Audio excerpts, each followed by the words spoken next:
Bienvenidas y bienvenidos sean todos a su programa El Derecho A. El día de hoy tenemos una emisión que nos invita a la reflexión. ¿Qué sociedad queremos construir? Pero no para mañana. El tema es ya.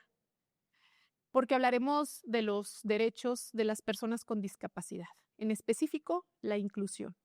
De ese tema estaremos tratando con nuestra invitada, porque lo único que limita son las barreras que hemos estado construyendo a lo largo de tantos años y que es momento de que quitemos. Vamos a ir a una cápsula y regresando tenemos a nuestra invitada quien nos desmenuzará por completo este tema.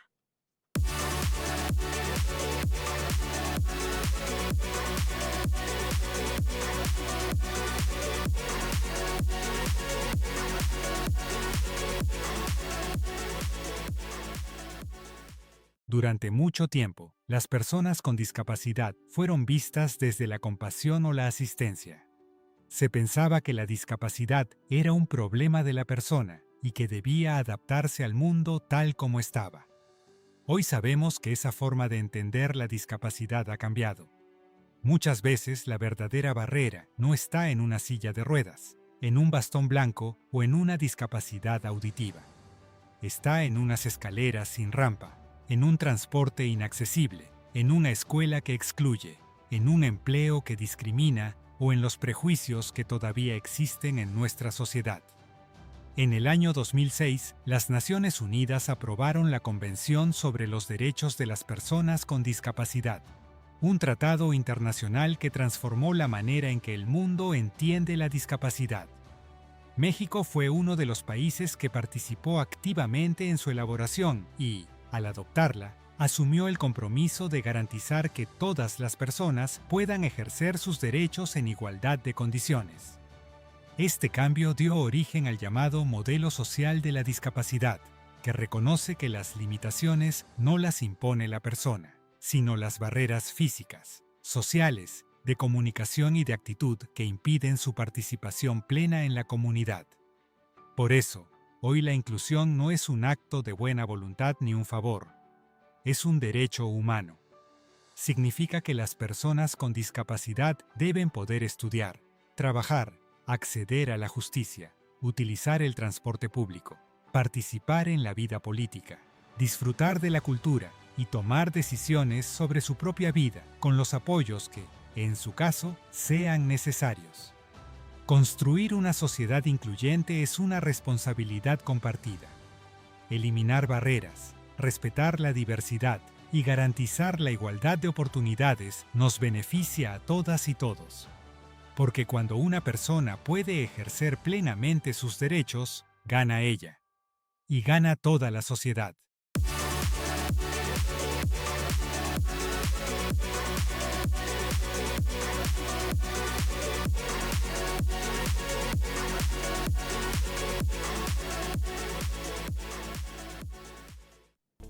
Estamos de vuelta y es momento de presentar a nuestra invitada. Hoy nos acompaña en el estudio la abogada Fátima Elizabeth Montoya Sánchez. Ella es egresada con el mejor promedio de su generación por la UNIVA. Actualmente cursa la maestría en litigación oral laboral, especialización en destrezas de litigación, justicia oral e inteligencia artificial. Con más de 7 años de destacada trayectoria en el servicio público dentro del ramo laboral, Fátima es además cofundadora de la colectiva Tapatías con Discapacidad, líder en la Barra Mexicana de Abogados Capítulo Jalisco y embajadora de la Organización Civil Mexicanas con Discapacidad y de Abogadas MX Capítulo Jalisco. Desde el 2013 ha brindado conferencias y participado en diversos foros con el objetivo de promover la cultura de la inclusión a personas con discapacidad, feminismo y derechos humanos. Muchas gracias por estar con nosotros. Bienvenida, licenciada Fátima. Muchísimas gracias a ustedes por la invitación. Es un honor estar aquí. Al contrario. Y pues queríamos primero mostrar la semblanza para que en nuestro programa siempre se trata de que vean que tenemos al experto indicado en el tema. Y la semblanza que acabo de leer pues nos hace saber que efectivamente tenemos al experto que siempre se ha dedicado al tema y que lo tiene más que estudiado. Y si no tiene inconveniente, licenciada Fátima, nos gustaría entrar de una vez de lleno. Adelante, perfecto. ¿Qué le gustaría a usted que la sociedad sepa o entienda respecto de la discapacidad? Pues creo que lo más importante es partir de entender que la normalidad es la diversidad. En ocasiones visualizamos a la discapacidad como la anormalidad, como algo fuera de lo común. Sin embargo, esta diversidad es lo que nos hace humanos y es por eso que es tan importante hablar de ellos, porque en algún momento de la vida nosotros mismos o alguien en nuestro entorno va a atravesar esta condición y todavía no estamos preparados para poderle hacer frente de una manera inclusiva. Claro. Actualmente sigue existiendo esas barreras, pero ya no es lo mismo que hace unos años. Poco a poco ha ido mejorando, pero ¿qué ha cambiado para esa situación? Bueno, desde el aspecto de la interpretación, entendimiento de la discapacidad, han existido diferentes modelos. Obviamente el cambio ha sido más lento de lo que buscamos, pero el cambio ya está y los nuevos modelos de interpretación de la discapacidad también. Anteriormente, pues éramos un grupo vulnerable, en situación de vulnerabilidad, que era considerado prescindible. O sea, nuestra vida pues no era relevante dentro de la sociedad y lo podemos encontrar hasta años recientes, ¿no? Podemos verlo en la Segunda Guerra Mundial, por ejemplo, en donde las primeras personas en ser exterminadas pues éramos nosotras, las personas con discapacidad.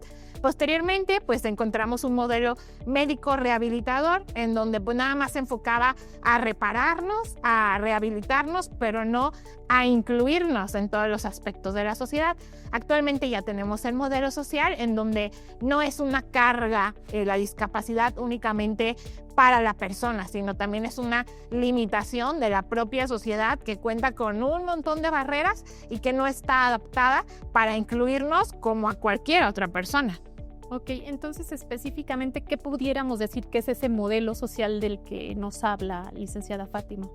Un modelo social que lo ve desde mi óptica de una manera más justa, de una manera de dignidad hacia la persona, porque sería muy estereotipado, una carga muy pesada tanto para la persona como para su red de cuidados, el dejarle únicamente la limitación al individuo con discapacidad, sino que ahora ya hablamos de que la discapacidad es este fenómeno que surge cuando una persona cuenta con alguna limitación, pero la sociedad cuenta con barreras. Entonces, al interactuar, nos topamos ya con este fenómeno de la discapacidad. Claro. Oiga, licenciada Fátima, nos gustaría que nos ilustrara respecto de que hay palabras que no se deben de usar y palabras que son lo correcto, el término indicado para cada caso. ¿Cuáles serían esas palabras? Bueno, creo que lo correcto siempre será ver a la persona como eso, como una persona. De repente estamos muy acostumbrados a palabras como angelitos, ¿no? Que nos lleva a cuestiones religiosas o infantilizantes que a veces no son adecuadas para el desarrollo de una persona. Otras como minusválido, que yo creo que de todas es la que más terror me causa porque lleva un mensaje de una menor valía, entonces tampoco va por ahí.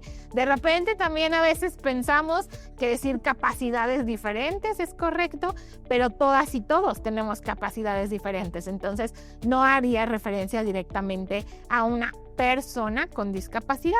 En términos correctos es aceptado decir personas con discapacidad, o hay algunas corrientes también que ya se adaptan a términos mucho más modernos, que es diversidad funcional. Ok. Perdón. No te preocupes. Voy a tomarte. Hablamos de los ajustes razonables y la accesibilidad, con ejemplos sencillos, porque este programa pretende llegar a personas que con independencia de su nivel escolar puedan entender de qué estamos hablando. ¿Nos podría describir qué es uno y qué es el otro? Claro, justo ahorita que comentabas esta parte de que todas y todos los las personas que nos miran desde casa o desde cualquier lugar puedan comprender estos conceptos que de repente son tan técnicos. Desde ahí está la accesibilidad, desde que sea esa llave de acceso. De hecho, es considerado como un derecho llave la accesibilidad, para que podamos todos formar parte de la sociedad en igualdad de condiciones, con la misma dignidad. Y de repente pensamos que los ajustes razonables son cosas más allá de una rampa, porque estamos como muy encasillados en que la accesibilidad se reduce a eso, a una rampa y ya. Sin embargo, dentro de la discapacidad pues hay muchos colores y muchas necesidades. La accesibilidad sería como para mí un deber ser ideal que deberían de tener todos los espacios públicos, todos los transportes, para garantizar nuestra movilidad, para que todas y todas podamos formar parte de estos espacios. Un ajuste razonable sería algo más personalizado. Por ejemplo, voy a ponerme a mí misma de ejemplo. Yo tengo una discapacidad neuromotora, entonces yo tengo un grado de dependencia alto. No soy como a lo mejor de repente estamos acostumbrados a ver a deportistas paralímpicos que tienen super fuerza en sus brazos. En mi caso no. Entonces a lo mejor pensamos en accesibilidad como el elevador. Pero en mi caso yo no tengo la movilidad suficiente para con mis manos poder picar el botón del elevador. Entonces el ajuste razonable sería a lo mejor poder poner el botón del elevador en la parte de mis pies y a lo mejor con una patadita ya puedo picarle el botón. Esas cuestiones más personalizadas serían los ajustes razonables. Muy bien. Finalmente, una pregunta más. ¿Las personas con discapacidad tienen más derechos o son los mismos? Digamos que tenemos necesidades distintas, ¿no? Los derechos serán los mismos y creo que aquí deberíamos remontarnos a entender la igualdad como si todos fuéramos iguales y la equidad, donde hay diversidad. Entonces, de repente estas leyes que escuchamos que tienen cierta mirada posicionada en las personas con discapacidad o que contemplan ciertos temas de cuidados, de apoyos, etcétera, pues es porque justo están entendiendo a la discapacidad desde esta equidad que necesitamos para poder tener condiciones dignas como otras personas dentro de la sociedad. Muy bien. Pues vamos a ir a un corte y regresamos con el tema. Gracias.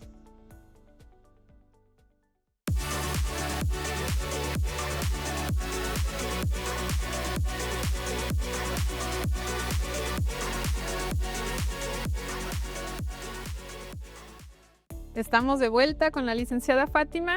Licenciada, y en este bloque es el momento de que le haga planteamientos que luego ocurren precisamente por esa vulneración a los derechos de las personas con discapacidad. Y nos gustaría que usted, desde su conocimiento del tema, nos exponga si está bien, si está mal o qué es lo correcto. Perfecto. Bien. Pensando en una persona que tiene una entrevista de trabajo y le dicen, pues tu perfil es perfecto, pero tienes una discapacidad y por eso no te contratamos. ¿Ocurre? ¿Qué pasa? ¿Es legal? ¿No es legal? Tristemente ocurre más de lo que me gustaría. La verdad es que creo que el paradigma y el estereotipo va desde ahí. Si una persona cumple completamente con un perfil académico de habilidades para ocupar un puesto, ¿qué le hace pensar al empleador que no lo va a poder desempeñar? Entonces, si ya ha brincado tantas barreras para llegar hasta posicionarse en ese puesto, ¿por qué no podría desempeñar un trabajo? Entonces, definitivamente eso es un tema de discriminación. Bastante, ¿verdad? Sí. Pensemos en otro supuesto o similar, solo que le dicen no te podemos contratar porque no podemos adecuar el espacio para tu condición de discapacidad. ¿Qué pasa en eso? ¿Es válido que por falta de recursos se escuden en eso?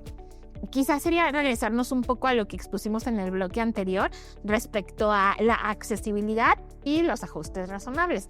Hay cierta normativa, tanto para el sector público como para el sector privado, que marca los lineamientos de accesibilidad. Obviamente son más sencillos de implementar cuando hablamos de instalaciones que se van a construir desde cero a instalaciones que ya están hechas y ocupamos readaptar para poder lograr esa accesibilidad.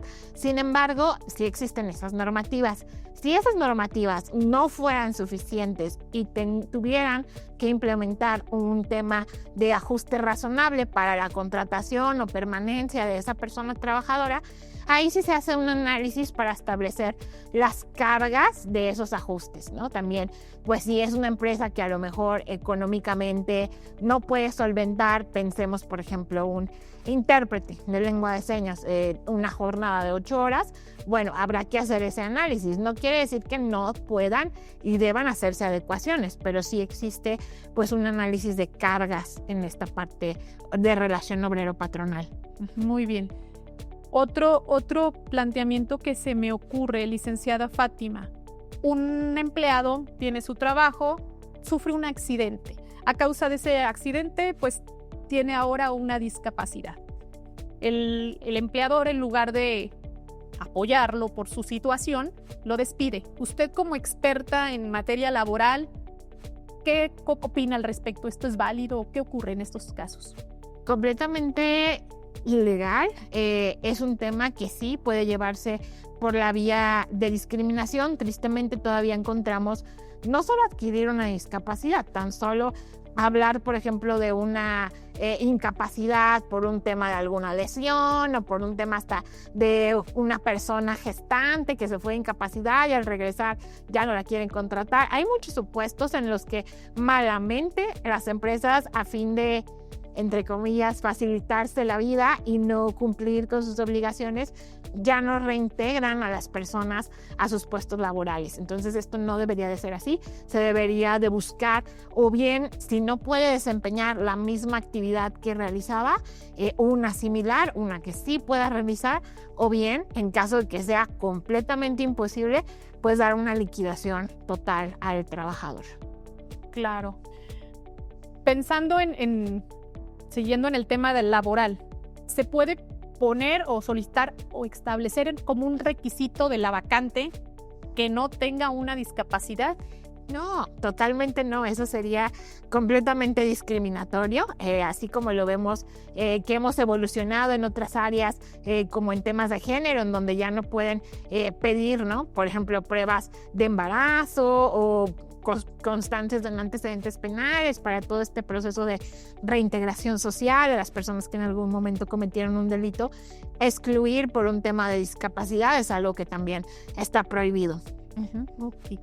Hay muchas cuestiones como o comentarios o situaciones pasivo-agresivas, ¿no? De que no es tan evidente la discriminación, pero sí la hay. ¿Qué pasa en esos casos? Definitivamente creo que para la ciudadanía en general, para las personas que se encuentran atravesando esa situación, una pues es informarse, y creo que sí es muy importante hablar de estas violencias, nombrarlas como lo que son, porque a veces pareciera que es como algo muy interno, que solo es una percepción individual, pero creo que sí es importante estar consciente de que si algo no se está sintiendo como lo más correcto, es probable que no lo sea. Entonces, creo que sí es importante desde, en primera instancia, las medidas pues administrativas, ¿no? Hacérselo saber al superior. Si es ese superior el que está ejerciendo esa discriminación, pues al superior del superior, o en su caso, a las instancias correspondientes para entablar los procedimientos que a derecho correspondan. Y qué buen tip nos acaba de dar, licenciado. O sea, si se hace sentir como que no está bien, es porque no va a estar bien, seguramente. Seguramente sí será. Muy bien. Otro supuesto que se me ocurre, licenciada Fátima. Alguien con discapacidad no puede acceder a un restaurante, a una tienda, que me imagino que se da, que es muy común. ¿Qué pasa? ¿También es violación esa de derechos humanos? Claro, y tristemente todavía tenemos muy aceptado como sociedad ese tipo de acciones. Nos toca, creo que a todas y todos, constantemente ver que alguna persona con discapacidad no puede acceder a un concierto, no puede acceder a un restaurante. Si accede al concierto, a lo mejor no va a tener visibilidad porque no cuenta con un espacio adecuado para eso.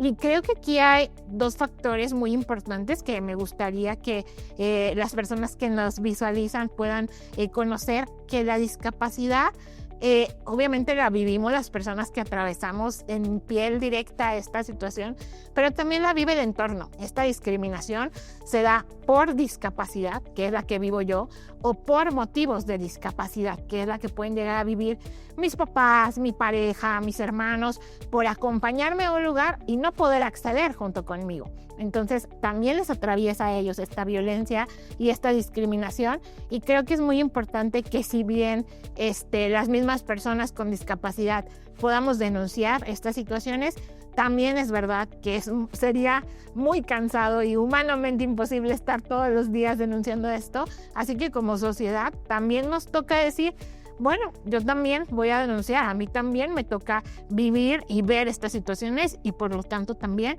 alzar la voz. Claro, claro, por supuesto. Una última pregunta antes de irnos al bloque.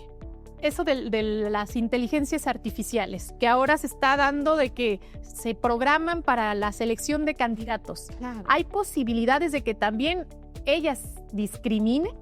Totalmente, creo que la inteligencia artificial es algo que ya tenemos aquí, que ya está pasando, no podemos esperarnos a mañana o a pasado para conocer de ellas, pero es muy importante que las personas que somos defensoras de los derechos humanos las conozcamos y busquemos la manera de incidir en esas inteligencias artificiales que están llenas de sesgos, porque se van alimentando de la misma información que nosotros les vamos proporcionando, pero no quiere decir que esa información sea correcta. Entonces sí es muy importante que en su aplicación, sí nos facilita muchísimo la vida, pero que no podamos dejarle toda la responsabilidad a esa inteligencia artificial, sino que nosotros también tengamos una postura activa sobre los criterios y la información que aplica para no replicar entonces estas discriminaciones a grupos históricamente vulnerados.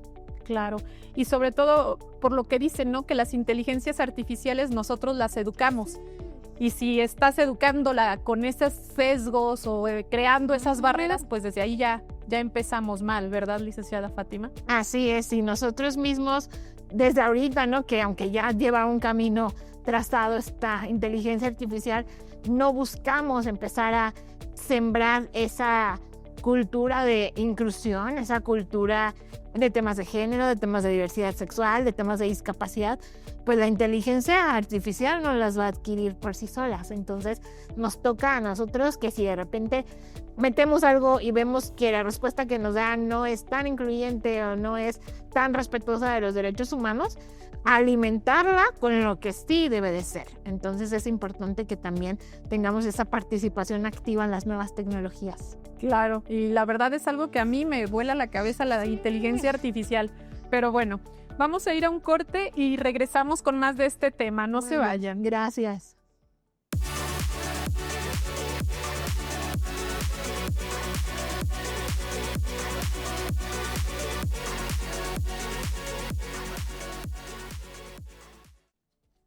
Bien, pues estamos de vuelta, licenciada Fátima, y hemos estado hablando básicamente de la discriminación en el ámbito laboral, pero no se da solo ahí. ¿En qué otros lugares, en qué otras áreas se da la discriminación? Pues diría que en todas, ¿no? Creo que es muy complejo poder mencionar un espacio en el que las personas con discapacidad no atraviesen constantemente un enfrentamiento con barreras, ¿no? Porque creo que somos de los grupos que más barreras tenemos en la cotidianidad. Y quizá, como bien lo decías, hablar de derecho laboral o en el ámbito laboral, pues es uno de los puntos, de los ejes que podemos ver ya a lo mejor en una etapa adulta, pero es muy importante entender que la discapacidad se vive en todas las etapas de la vida. Entonces, desde mi perspectiva, lo primordial sería hablar de los temas de movilidad, porque es muy complejo pensar que si una persona no tiene garantizadas medidas de transporte, pues va a poder llegar a cualquier otro espacio. O sea, si no puede moverse, no va a llegar a la escuela. Si no llega a la escuela, no va a llegar a un trabajo. Si no tiene un trabajo, no va a tener una economía estable. Si no tiene una economía estable, no va a tener cuidados. Entonces, es una bolita de nieve muy compleja, pero creo que el primero sería hablar de eso, de la movilidad. Para mí también otro espacio muy importante en donde tristemente todavía es muy frecuente el tema de la discriminación o esta limitación de acceso a derechos, pues es en el ámbito educativo. Alrededor de cuarto de primaria es el nivel educativo de una persona con discapacidad en México. Entonces, pues eso nos da una oportunidad de llegar ahora sí a estos derechos laborales muy escasa, no solo por la discriminación que puede existir en esos espacios, sino por las propias habilidades que no se nos proporcionan. Entonces, al hablar de discapacidad, pues también sería relevante que la audiencia conozca pues el tema de la interseccionalidad. Por ejemplo, en mi caso, no solo hablo como persona con discapacidad, también hablo como mujer. Entonces, son una suma de cuestiones que van haciendo que el acceso a estos derechos sea mucho más limitado y mucho más complejo. Claro, y como usted menciona, o sea, si además no tuvo acceso a la educación, súmale ese otro factor para que se haga más discriminada la persona, ¿verdad? Totalmente. Al hablar de mujeres con discapacidad, por ejemplo, encontramos que la violencia económica es muy frecuente, que la violencia física también es muy frecuente y que no contamos entonces ni con los medios de transporte para denunciar o los medios de comunicación para hacerlo, porque, por ejemplo, pensar en mujeres sordas que quieran hacer una llamada al 911, pues es prácticamente imposible. Entonces, al llegar a intentar acceder a los mecanismos de justicia para que eso se revierta, pues ya tuvimos que haber atravesado entonces 1000 barreras para poder hacerlos efectivos. Claro, y probablemente las personas que están viéndonos en este momento ni siquiera se imaginan todo eso que usted les está haciendo del conocimiento, que eso por lo que pasa el día a día. Claro, y es a veces solo prestar atención.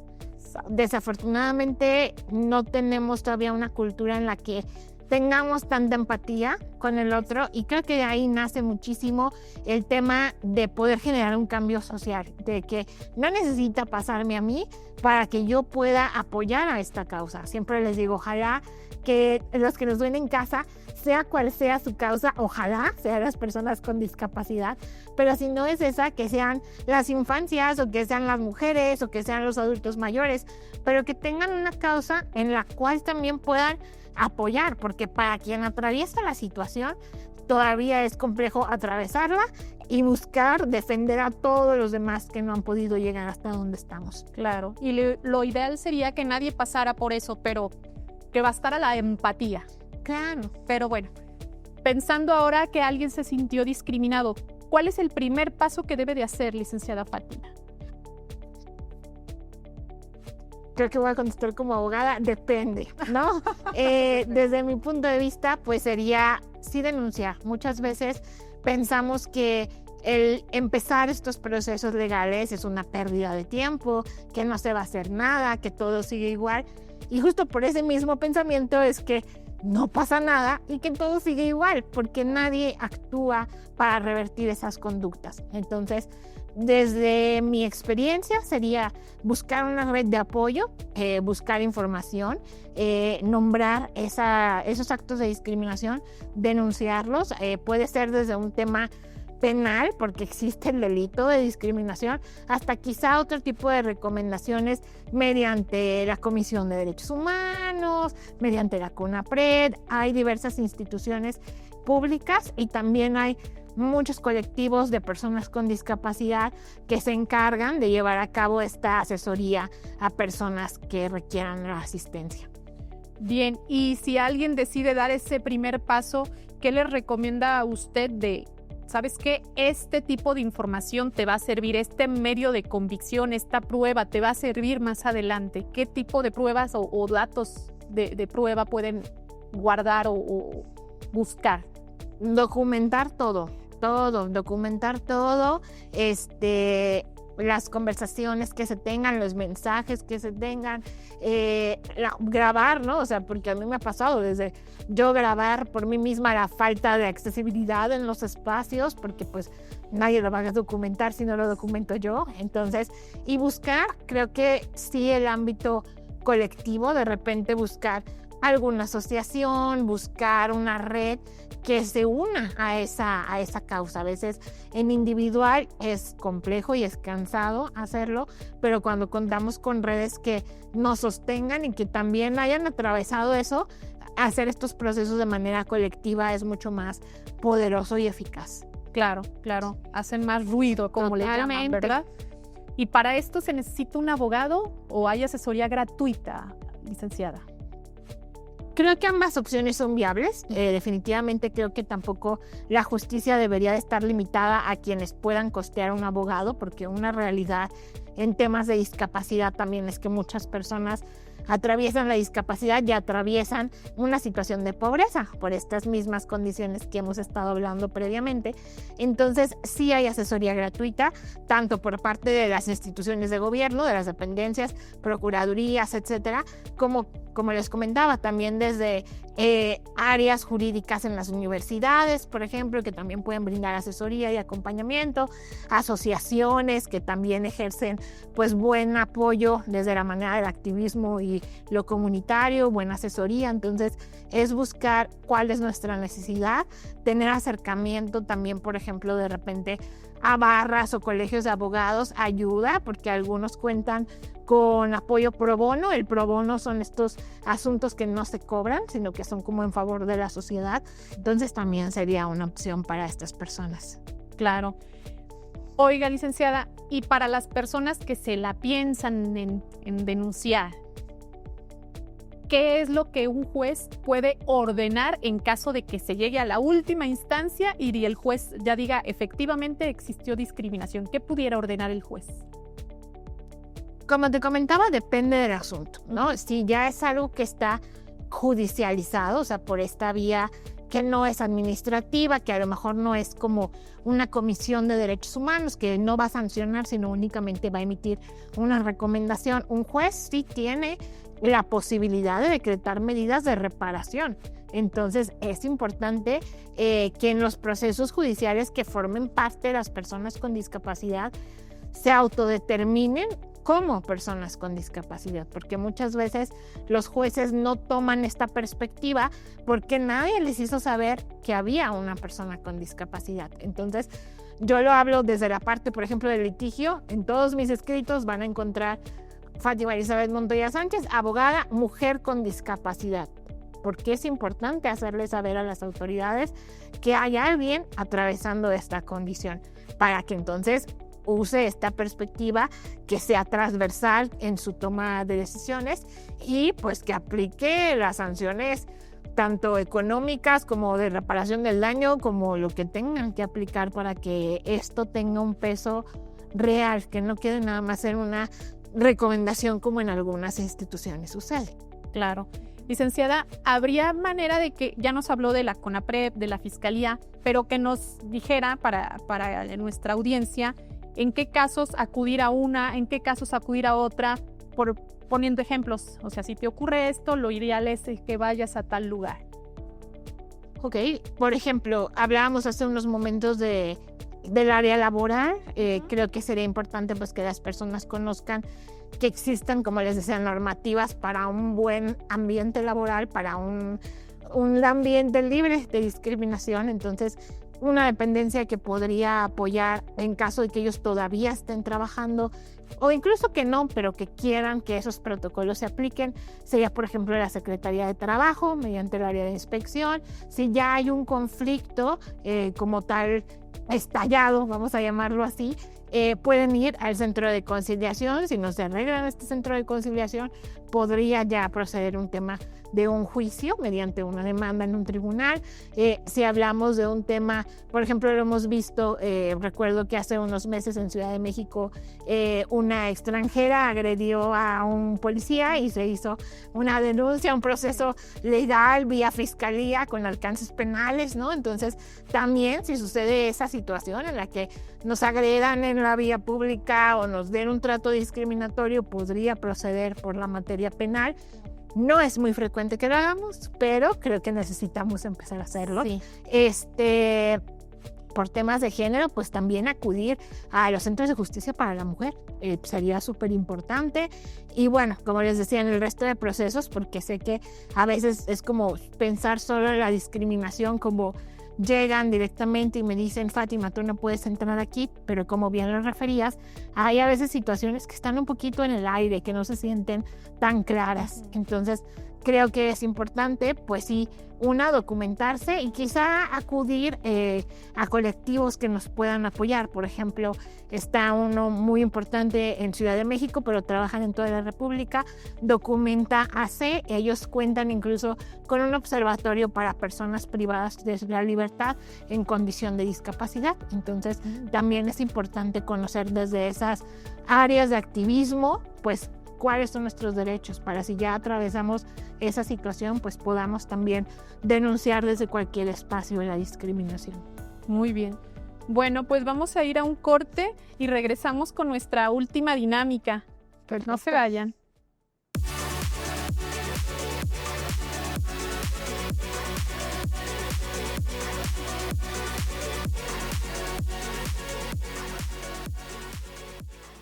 Seguimos dialogando con la licenciada Fátima.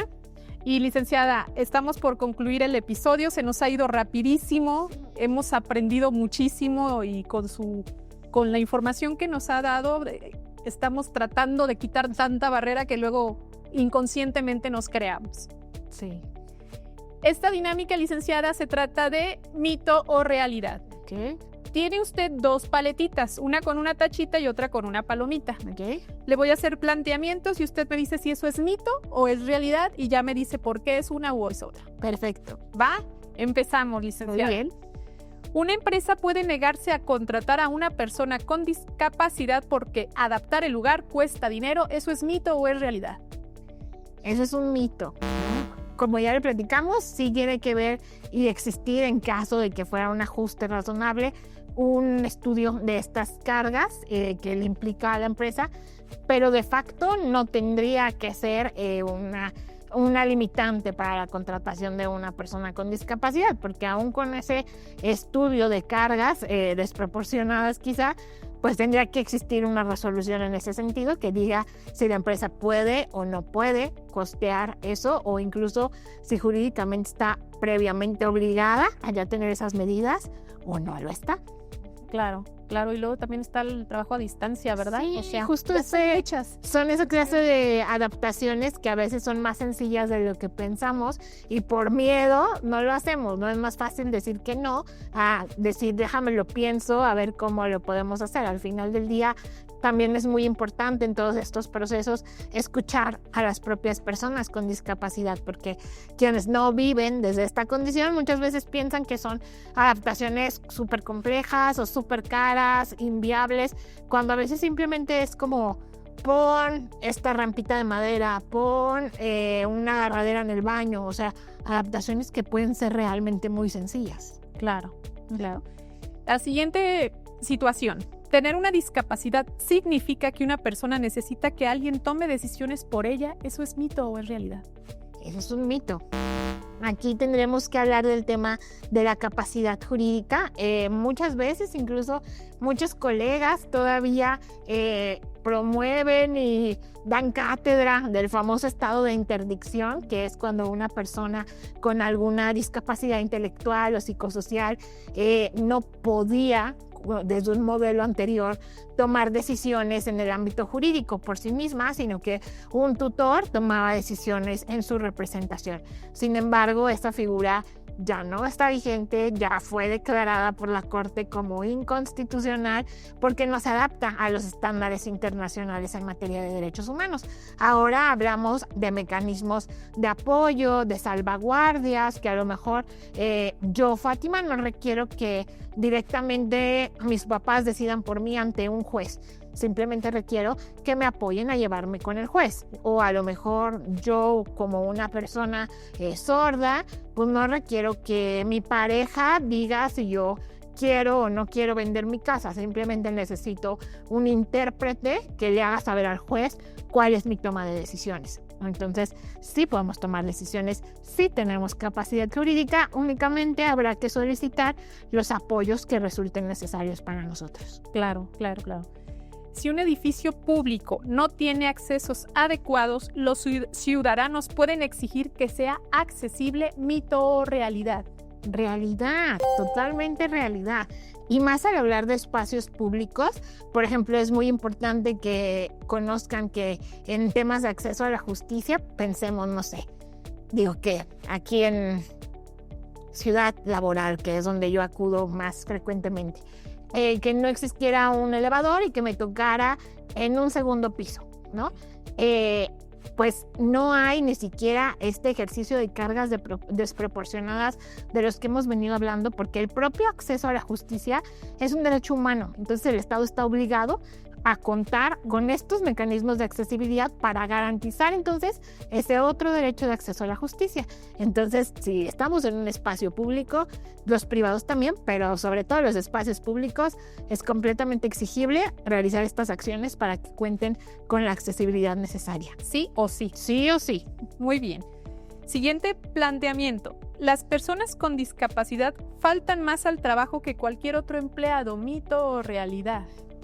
Mito y un gran estereotipo, ¿no? Es pensar desde una barrera, desde una falsa creencia, desde es cierto, ¿no? Que probablemente será más complejo llegar. Probablemente si una persona sin discapacidad le lleva 15 minutos llegar al camión, subirse al camión y listo, pues probablemente a mí me va a llevar media hora, ¿no? Porque yo tengo que esperar a que pase un camión con rampa, que me quiera subir ese camión con rampa y que haga toda la maniobra para hacerlo. Pero eso no significa que vaya yo a estar recurrentemente faltando o incumpliendo, y esas condiciones que quizá puedan atravesar no solo las personas con discapacidad, sino cualquier empleado, una mamá que lleva a sus hijos a la escuela, una persona que vive a lo mejor en una comunidad rural o en un municipio que no es propiamente donde está la fuente de trabajo, pues también podrá tener complicaciones para llegar. Entonces, es únicamente tener la sensibilidad de entablar una buena comunicación con los empleados y buscar soluciones si es que eso empieza a ser un problema. Claro, o ahorita con las inundaciones, licenciada, o sea, sí, seas quien seas, es un caos poder llegar a algunos lugares después de una tormenta. Exacto, entonces creo que lo que aquí no está correcto en ese planteamiento, pues es anteponer la discapacidad como la justificación para pensar que en automático eso va a pasar, porque no es así. La siguiente. Una persona con discapacidad puede estudiar, casarse, trabajar y administrar su propio patrimonio al igual que cualquier otra persona, mito o realidad. Realidad. De que puede, ¿no?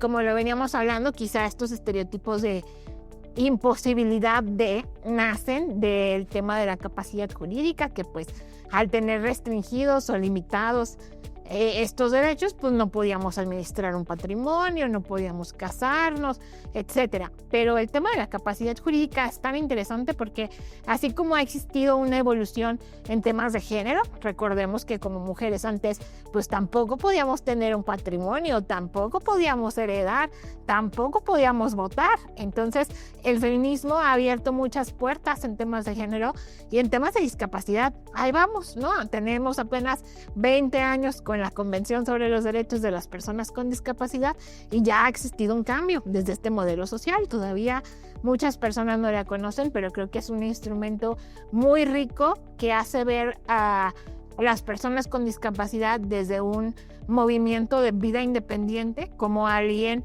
que tiene esta autonomía para su proyecto de vida. Entonces, claro, y ¿sabe qué, licenciada? Lo importante es de que no tenga que pasar todo el tiempo que pasó con la cuestión de género para la discapacidad. claro, por eso es tan relevante hablar de diversidad, porque al final todas se interconectan. Es muy difícil que una persona solamente tenga discapacidad o solamente sea mujer, sino que podrá también atravesar otros encuadres en los que puede ser un foco de vulnerabilidad, y que es importante que lo que ya se avanzó en ellos, pues también se avance a la par en otros grupos vulnerables. Claro, claro. El siguiente planteamiento, licenciada: ¿la inclusión solo depende del gobierno? ¿Mito o realidad? Gran mito, y eso es ahora sí que algo que va para todas las personas, ¿no? O sea, muchas veces pensamos desde la comunidad de personas con discapacidad que solo le toca al gobierno. A veces la sociedad también dice, no, pues a mí no me toca, solo le toca al gobierno. Y luego el gobierno dice, para mí es mucho y no puedo solo, entonces tampoco lo hago, ¿no? Y creo que entender a la sociedad es entender que todas y todos formamos parte de ella, y que a todos nos toca una responsabilidad, una rebanadita de responsabilidad, tanto de lo que se hace bien como de lo que se hace mal. Entonces, el trabajar una cultura de inclusión es un tema que nos toca a todas las personas desde casa. Claro, y como decíamos en bloques pasados, un poquito de empatía es lo que se necesita, un poquito de empatía. Totalmente, creo que la barrera no se rompe sin la empatía. Si estamos casados con que esa barrera es el deber ser y no ponemos la mirada en que hay otras necesidades más allá de las nuestras, pues nunca vamos a hacer un cambio. Exacto. Vamos por la séptima, licenciada. Perfecto. ¿Los ajustes razonables son un favor que hace el patrón? ¿Mito o realidad? Mito, un gran mito. Creo que en muchas ocasiones, por un tema social, de cultura, las personas con discapacidad vamos interiorizando este capacitismo. Le comparto a la audiencia y te comparto, Margarita, que este capacitismo es como lo que vemos en otros grupos vulnerables, como el racismo, el machismo. Es nuestro enemigo número uno para las personas con discapacidad, son estas falsas creencias, ¿no? Entonces, a veces interiorizamos nosotros mismos tanto ese capacitismo que pensamos que los derechos dejan de ser derechos y se vuelven favores. Entonces, eso está completamente mal. Los ajustes razonables no son favores. Qué padre que incluso se solicitara un ajuste razonable y la empresa no lo sometiera a un análisis de cargas desproporcionadas. Eso sería lo ideal. Pero aún así fuera, no es un favor, simplemente es el cumplimiento de un estándar internacional, nada más. Claro. El último planteamiento, licenciada, estamos por concluir. La inteligencia artificial también puede discriminar si no se diseña correctamente. ¿Mito o realidad? Cuando quisiera levantar la morada, pero pues sí, es una realidad. Estamos en este proceso de alimentar esta inteligencia, que la verdad es que a veces hasta asusta lo alimentada que está, lo avanzada que está, pero si no la alimentamos desde una perspectiva transversal de derechos humanos, de poner a la persona en el centro, ¿no? Más allá de todo lo que pueda existir, pues únicamente tendremos inteligencia artificial y tecnología llena de sesgos, completamente inaccesible. Entonces se trata de que estas herramientas nos faciliten la vida, y dentro de ese facilitar pues está este incluir, este acceder. Entonces, si no lo hacemos desde ahí, pues va a estar llena de cosas que no nos funcionan. Claro. Licenciada, pues no me resta más que agradecerle su tiempo, su participación, que nos haya orientado tanto en esta materia, porque en verdad es tanto el desconocimiento y tanta la necesidad de que las personas sepan para que se genere lo que hemos estado hablando, esa empatía, porque esto es de algo que tenemos que hacer todos. Así es. Y bueno, pues muchas gracias a todos los que nos sintonizaron. Gracias por día con día seguirnos y estar pendiente de cada emisión. Los esperamos en el próximo bloque. Gracias y hasta la próxima. Gracias.